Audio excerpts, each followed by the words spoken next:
大家好，我是老陆。今天我们在维修的这一台摩托车是雅马哈的 RSD， 这还是我爸爸妈妈的通勤车。他们最近有反映说，这台车在骑的时候，起步的时候很软力，跟以前差很多。那我们等一下就来看一下这台车它问题到底出在哪边。这台车的塑胶外盖基本上都是十字的起子，所以基本上拆的时候不会很难拆。那等一下我们就来看一下后续的这个部分吧。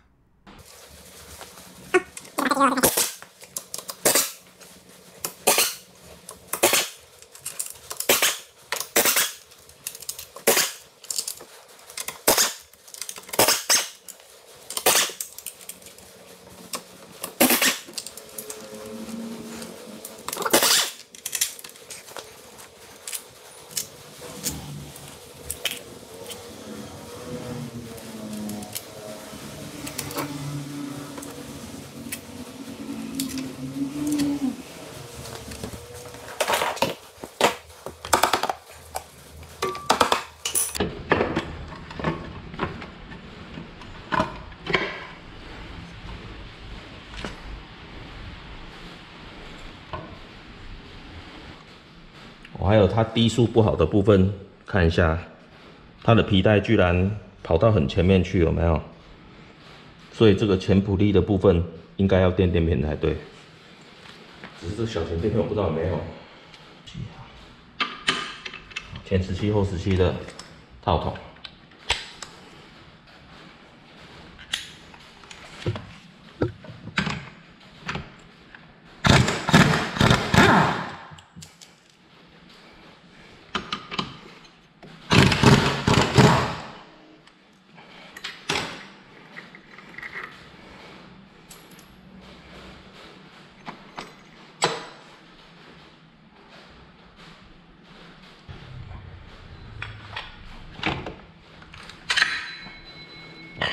这皮带是我上次才刚换的，所以这皮带是绝对没有问题的。好，离合器的部分，我们把它拆下来吧。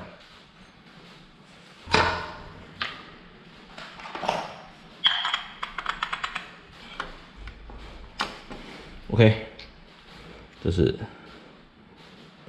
41号的离合器的。拆离合器的工具。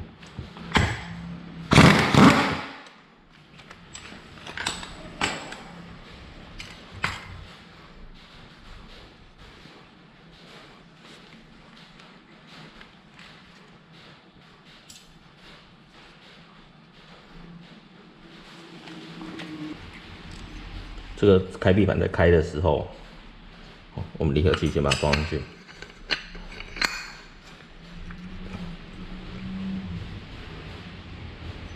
看到这里，那稍微会因为离合器会稍微跟这里会卡到，因为这开闭板开上来开最开的时候会去撞到这个，所以今天我们如果加一块垫片，把离合器再垫高一点点，它开上来的时候它就有一些距离，它就不会弄到了。那开闭板在动作的时候就会开比较开一点。接下来我们再锁我们的这个开闭盘的这个大弹簧的部分，把它锁紧之后，我们等一下就是稍微检查一下我们的皮带的方向性，照着箭头下去，字面向自己，把皮带装进去之后，那等一下我们就进行下一步动作，检查我们的普利盘，看一下普利珠的部分。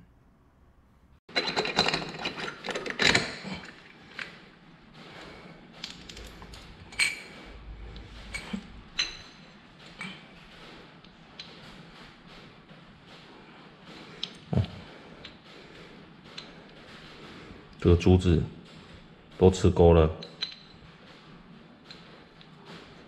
，OK， 看一下珠子多重，珠子也换一下。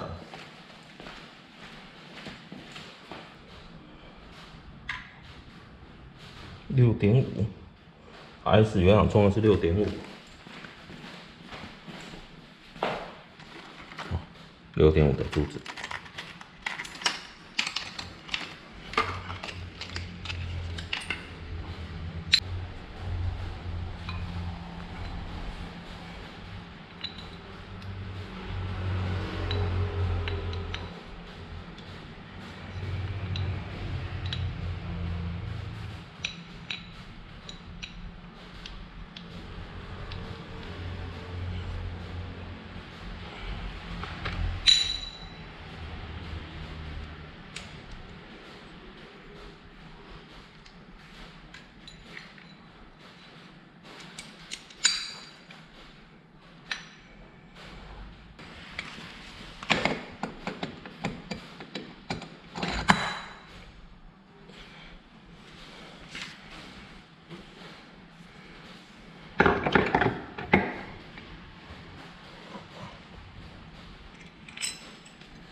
接下来我们就进行发动的部分哦，让皮带复位之外哦，我们等一下会做一个测试，测试皮带它的动作性是不是正常哦。皮带的这个动作的测试的这部分，它是有一些小地方需要我们去观察的。那这个部分我会在下一集做解释。如果说你对这个东西有兴趣的话，请订阅我哦，顺便期待我们下一集的影片。那今天就到这边啦，拜拜。